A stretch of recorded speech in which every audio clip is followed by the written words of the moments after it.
an affordable housing inside a 94-hectare township in Cavite at nasa 9,000 pesos lang ang monthly. Totoo kaya yan? Tingnan nga natin.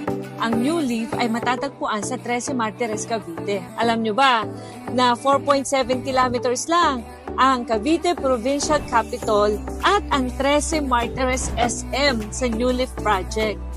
Wala pang 5 minutes, andun ka na sa future bahay mo.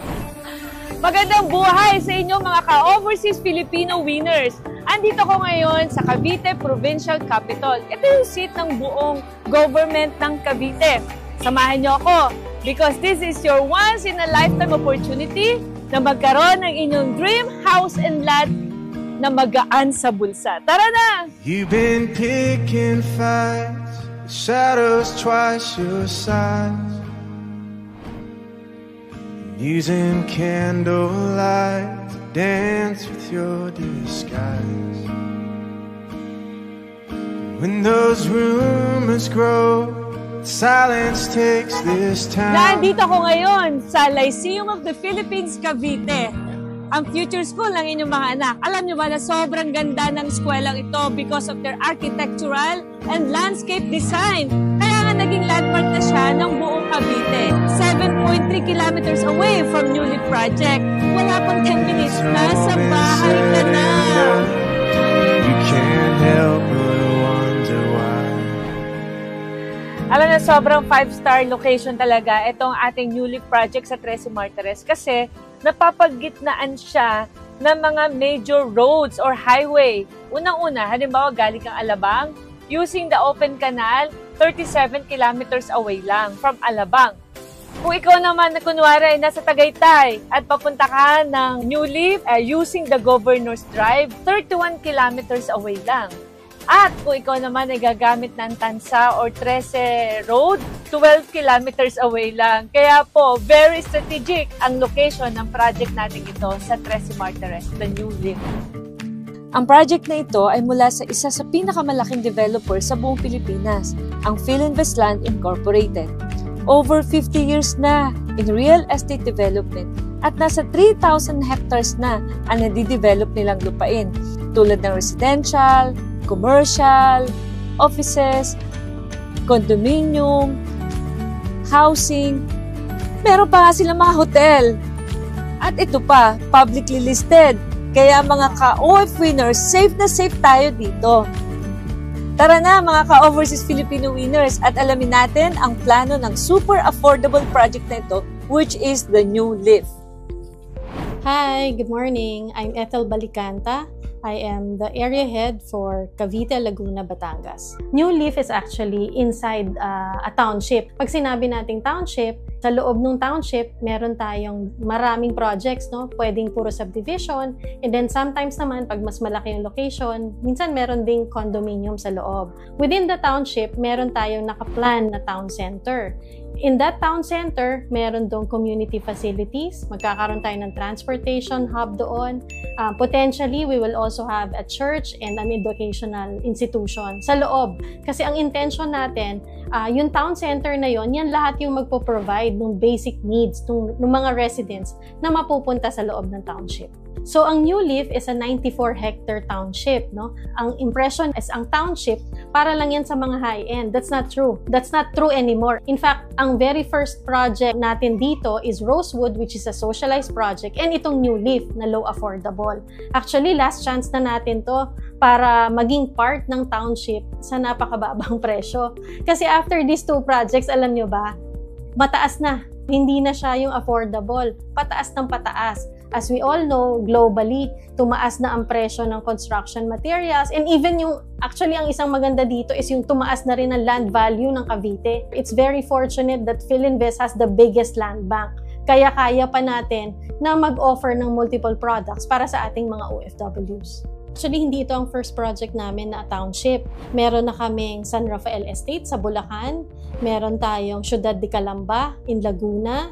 And then we also have Philinvest City, nasa Alabang lang yan. And then meron tayo sa Rizal, Havila Estates. No? So sa Luzon pa lang, actually, napakarami na namin township. Meron pa kami sa Visayas and Mindanao. Very big establishments yan or developments ng Philinvest. Update ko lang din kayo doon sa development. No? Right now, yung amenities natin sa Phase 1, actually ongoing construction na siya. Yung sa Phase 2 naman, magkakaroon din siya no, ng sarili niyang amenity. Yung parehas na phases natin na yon, magkakaroon sila ng sarili-sariling clubhouse, may swimming pool, may children's playground, and then may basketball court. Itong new Leaf 2 natin is in a pre-selling stage. No? So, pag ganyang nasa pre-selling stage tayo, nasa introductory price. So, sinigurado namin na para sa mga OFWs natin no, na nagtatrabaho abroad, ay maging affordable ito.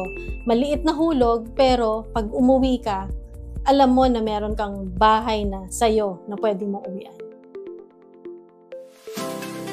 Okay mga ka-OF readers, silipin natin ang mga model unit.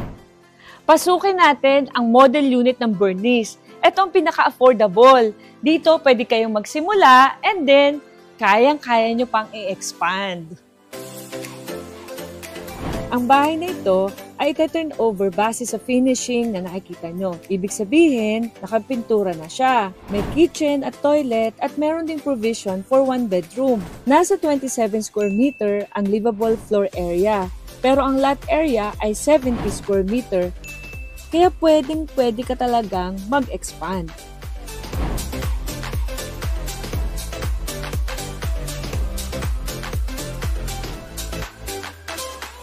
Meron ng working toilet at faucet at nakaabang na rin ang mga electrical outlet and light fixtures. Ito naman ang view na makikita mo. May space pa sa gilid, hindi dikit-dikit, ganun din sa likod at sa harap. Wow! Ayan no! Meron pa kayong malaking space, 1.7 meters, and then pwede kayo maglagay ng dirty kitchen at saka laundry space ninyo. Naku, ang ganda. Sarap imaginein. Pwede rin kayo maglagay ng bubong para sa car park ng kotse nyo, na pwede rin maging tambayan habang wala pa kayong kotse. Sa mga pagpalang buhay, ako po si David David II, isa pong condo investor dati, pero ngayon po ay nakapag-invest rin sa katulad po nito na isang bungalow na house and lot. Very important po pala yung space, no? So ang maganda po sa ganitong investment, meron po kayong nalalakaran sa labas, hindi mo feeling para kang masikip, no? Dahil marami kang nalalakaran at marami kang na-maximize sa iyong kapaligiran. At ang maganda pa nito sa mga first-time investors, ito po ay 9,000 pesos lang per month ang hulog. At ang good news, ang isang Bernice na katulad nito ay magdodoble ang presyo base sa Colliers International by 2030. At para sa mga nagtatrabaho naman sa Manila, ang maganda po sa Cavite, ito po yung pinakamalapit na south of Manila actually. No? At maganda po dito ay very affordable pa kumpara sa Manila na napakamahal na. Meron din silang promo, easy turnover for overseas Filipino. Kahit 10% pala na babayad at pasado ka sa bank loan, pwede mo nang makuha ang susi ng bahay mo. At kung nabitin kayo sa space nyo sa single story, meron din tayong 2-story option. Nakakasya ang buong pamilya mo. Ito ang Diana model. Meron itong 37 square meter livable floor area.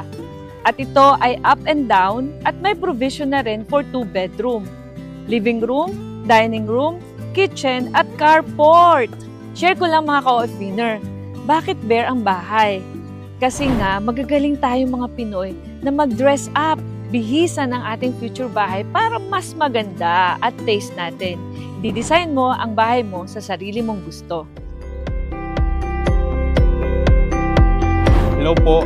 Ako po pala si Aldrin S. Ganancial po, 33 years old. Isa po akong fourth engineer po sa barko. Isang malaking ko po ito, accomplishment po sa buhay po na nakapagpundar po ako ng bahay at lupa. Inspirasyon na din po sa mga kapwa ko OFW po na at early age dapat mag-invest na po sila as soon as possible. Kasi po alam po, aware po ako na every year po tumataas po yung value po nung property po. Yung goal ko po kasi as OFW, ayaw ko po na tumagal sa pagbabarko. Kaya as early as possible, mag-invest na po. Kasi yung plano ko po is kukuha ng mga units tapos papaupahan. Sa mga kapwa ko po, OFW po, maganda po na mag-invest na po tayo po as early as possible po. Ngayon po, meron po doon sa may New Leaf po, mga available units. Pagkakaalam po, paubusan na po doon. Kaya ano pang iniintay nyo? Kuha na kayo!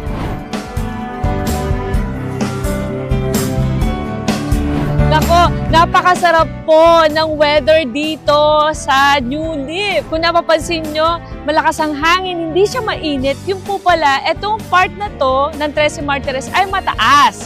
Kaya po, make sure na huwag niyong palampasin ang opportunity na ito. Kasi ito ay pre-selling pa lang. Kaya sa halagang 9,000 pesos monthly, pwede na kayong magkaroon ng sariling bahay at lupa and will get to spend a safe and quality time with your family. O mga ka-OF feeders, to learn more about the New Leaf project, just contact our Freedom Business Partners. Habang bata pa tayo, mag-start na tayo before it's too late.